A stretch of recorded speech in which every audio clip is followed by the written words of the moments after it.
बोल मेरे श्री गुरु महाराज की। मेरे हृदय सम्राट, मेरे इष्ट देव की प्यारी प्यारी आत्मा आपके समक्ष चंद मिनटों के लिए कहना है कि देखिए, जब भी हम सुबह उठते हैं तो सबसे पहले जो फोन आने शुरू हो जाते हैं कि भाई जी महीने का नाम सुना दो। क्यों बोलते हैं ऐसा? महीने का नाम दरबार में से संतों के मुख वाक से सुनने की इच्छा होती है कि हमारा जो है सारा महीना जो है सुख से बीते, और यही इच्छा लेकर हम दरबार में भी आते हैं। मैं तो चाहती हूँ हर पल हर क्षण श्री महाराज जी का आशीर्वाद आप लोगों को मिलता रहे, आपकी झोलियां भरती रहें। लेकिन फिर भी इतनी उसकी कृपा होने के बावजूद भी हम लोग अशांत हो जाते हैं। फिर भी हमें विश्वास नहीं होता कि हम पर गुरु महाराज जी की इतनी कृपा है, हमारा तो बाल बांका भी नहीं हो सकता, इतनी रहमत है। ये सब विश्वास पर होता है। लेकिन हम लोग संसार में ऐसे उलझे हुए हैं, परेशानियों का कारण हम खुद ही हैं। कोई भी हमारे जीवन में हमें परेशानी नहीं देता। जैसे कि अग्नि के ऊपर तवा रखा हुआ हो तो हम सोचे कि इस तवे को ठंडा कैसे करना है। उस तवे पर जल के छींटे डालते चले जाएं, हाथ लगाकर तवे को देखा जाए तो तवा ठंडा नहीं होता, फिर भी गर्म ही रहता है। फिर छींटे डाले, तवा ठंडा होगा लेकिन ठंडा नहीं होता। किसी ने घर के बड़े ने कहा कि आप बहू बेटी से क्या कर रही हो, ऐसे तवा ठंडा नहीं होगा। जब तक इसके नीचे से अग्नि जो जल रही है, अग्नि को बाहर निकाल दो, अग्नि पर जल डाल दो, तो ये तवा ठंडा हो सकेगा। तवे पर जल जितना मर्जी डालते चले जाओ, यदि अग्नि जल रही है तो तवा ठंडा होने का नाम नहीं लेगा। इसी तरह से हम संसार की ज्वाला पर ऐसे टिके हुए हैं, ठंडक चाहते हैं, हमारे भीतर वो शांति की ठंडक बढ़ जाए। लेकिन जब तक जैसे तवे के नीचे से अग्नि नहीं हटाई जाती तो तवा ठंडा नहीं होता। इसी तरह से अपने भीतर जो अग्नि जल रही है, काम की, क्रोध की, लोभ की, मोह की, अहंकार की, ईर्ष्या की, द्वेष की, जब तक वो ठंडी नहीं करेंगे तब तक शांति नहीं आएगी, ठंडक नहीं पड़ेगी।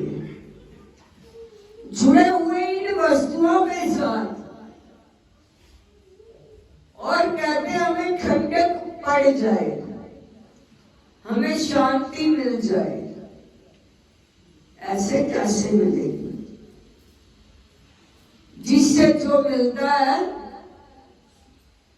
जैसे जल के साथ नहाने से एक ठंडक सी महसूस होती है। आजकल सर्दी है ना, तो सर्दी में जब जल डाला जाता है तो ठंडक सी महसूस होती, बाद में अच्छा लगता है। पहले सर्दी लगती है, अभी चलो 2 कप क्यों डालने हैं, लेकिन डालने के बाद अच्छा लगता है, ठंडक सी पड़ती है। जल का अस्थि तत्व ठंडक पहुंचाना है। अग्नि के पास बैठ जाओ, रात को बाई जी कहती है थोड़ी देर के लिए आप जहाँ आ जाओ, जहाँ पर धुनी रमा रखी थी, 1 घंटा इन्होंने बाद में भी अपनी रौनक मेला लगा रखा था, तो दूर भी कुर्सी डालने पर भी, बैठने पर भी इतना सेक पड़ता था कि अच्छा लगता था। अग्नि का कार्य है सेक देना। हर चीज का अपना अपना अस्तित्व है कि किसने क्या चीज देनी है, उसका महसूस भी होता है। पता नहीं संसार के साथ इतना लिप्त होने के बावजूद हमें ठंडक वो पड़ती नहीं है, शांति वो मिलती नहीं है, अशांत हम लोग रहते हैं। हमें इतना ज्ञान होने के बावजूद भी हम इतने जुड़े हुए हैं, इतने जुड़े हुए हैं, चिपके हुए हैं संसार के साथ कि हमें तकलीफ ही तकलीफ है।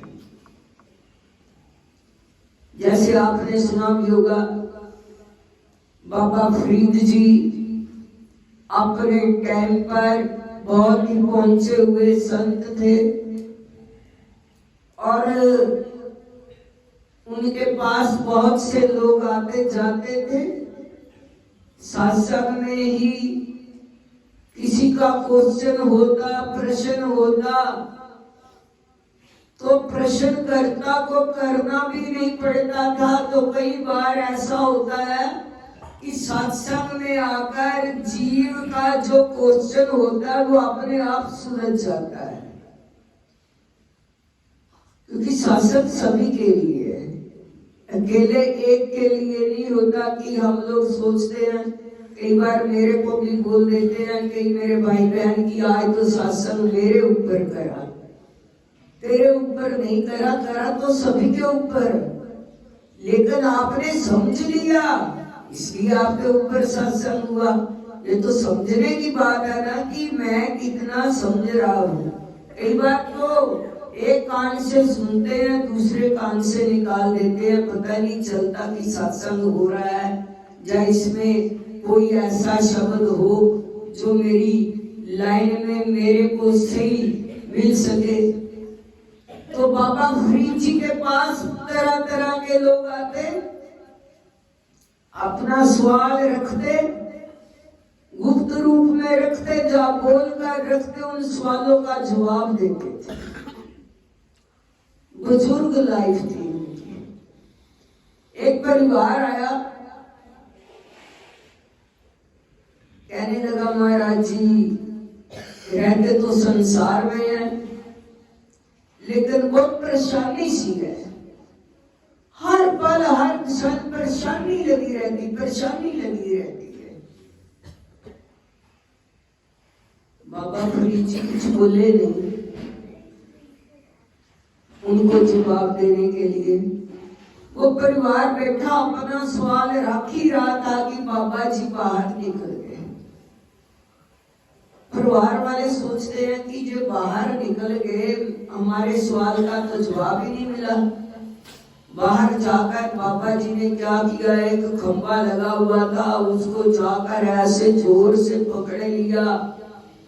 जूं ही पकड़ा, जोर जोर से चिल्लाने लगे, छुड़ाओ छुड़ाओ, इस खंभे ने मेरे को पकड़े रखा है। इतना चिल्लाए, आसपास के लोग भी भागकर बाहर आ गए कि आज बाबा जी को क्या हो गया। परिवार भी बाहर आ गया, देखने लगे कि समझ में नहीं आता कि इनको क्या हो रहा है। जी छिड़ाओ छिड़ाओ कह रहे हैं, खंबे ने पकड़े रखा है। उन्होंने इधर उधर से देखा कि बाबा जी ने आप ही खुद ऐसे उस खंबे को पकड़े रखा था। कह रहे हैं मेरे को खंबे ने पकड़े रखा है, मेरे को छिड़ाओ छिड़ाओ। तो कहते बाबा जी आप छोड़ दो खंबे को, खंबे ने आपको थोड़ी पकड़े रखा है, आपने खंबे को ऐसे पकड़े रखा है, खंबे को छोड़ दो। बाबा जी फिर भी बोलते चले जा रहे हैं, छुड़ाओ छुड़ाओ। कहते कि इनके पल्ले पड़ गए, जब बुजुर्ग लाइफ है, इनकी दिमाग इतना काम नहीं करता। खंबे को इन्होंने खुद ने पकड़े रखा है, कहते मेरे को छिड़ाओ छिड़ाओ। कहते बाबा जी आपने खंबे को पकड़े रखा है, खंबे ने नहीं आपको पकड़े रखा, आप छोड़ दो। क्यों नहीं छोड़ते, बहुत आसान है छोड़ना। बाबा जी कहते आपके सवाल का जवाब मिल गया। मैं भी तो यही कहता हूं। आप कहते हैं हम परेशान हैं संसार में, संसार ने थोड़ी ना आपको पकड़े रखा है, आपने संसार को पकड़े रखा है। संसार ने थोड़ी।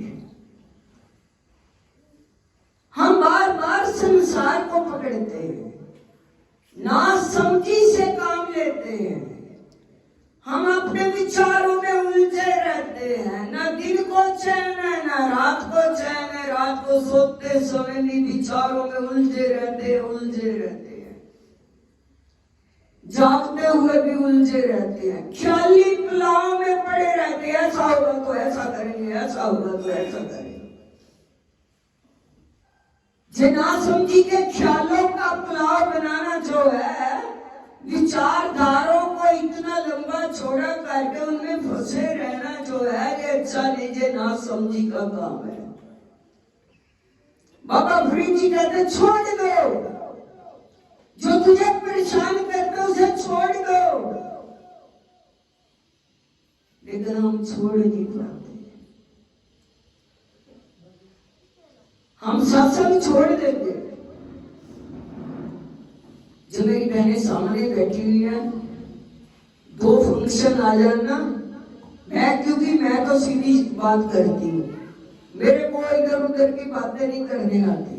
2 फंक्शन इकट्ठे आ जाना, इधर सत्संग है, इधर संसार का कोई कार्य व्यवहार है, तो हमको इतना जो लोग नादान समझते हैं कि भाई जी तो नादान है, इनको जैसे कह लो ठीक है। भाई जी पहले हम यहाँ आ जाएंगे, मत्था टेक जाएंगे, उसके बाद उधर जाएंगे। मैं कहती पहले उधर चले जाओ, बाद में इधर आ जाना। ऐसा नहीं मानेंगे, बच्चों को नहीं मानेंगे, कहेंगे यहाँ अनुमति। फिर कहते परेशान है, परेशान है। फिर संसार को पकड़े रखा गया, दरबार को पकड़े रखा है। दरबार को तो छोड़ दिया ना, भाई जी को बना लेंगे, 2 बातें इधर उधर करके। संसार को नहीं बना पाएंगे जो लोग, जो ख्याली पुलाव जो बनाते रहते हैं ना, ख्यालों में ही डूबे रहते हैं। छोड़ दो इनको, जो धोखे ही है, धोखा ही मिलेगा। दरबार तो फिर अपना दरबार होता है। वो बच्चे को 2 अंधे जा रहे, एक सुजाखा जा रहा, एक अंधा जा रहा हो, आगे से कुआं हो और सुजाखे का क्या मतलब होता है? जिसकी आंखें होती है उसका क्या अर्थ होता है भाई? उसका क्या अर्थ है?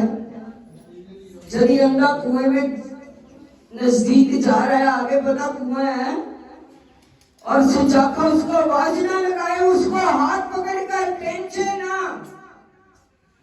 सुजाखा गुनाहगार होता है। संत जो होते हैं वो हाथ पकड़कर खींचने की कोशिश करते हैं। हम तो हाथ छिड़ाकर फिर कुएं में जाना अच्छा समझते हैं। चलो जी, कोई बात नहीं, इनको मना लेंगे। हमको मना लोगे, भगवान को कैसे मनाओगे? उसको मनाना बहुत मुश्किल है। जब भी शांत होना चाहते हो, जो चीजें हमें अशांत करती हैं, जो विचारों में हमें डुबोती हैं, विचारों में खोए रहते हैं, हमारी हालत तो ऐसे ही है।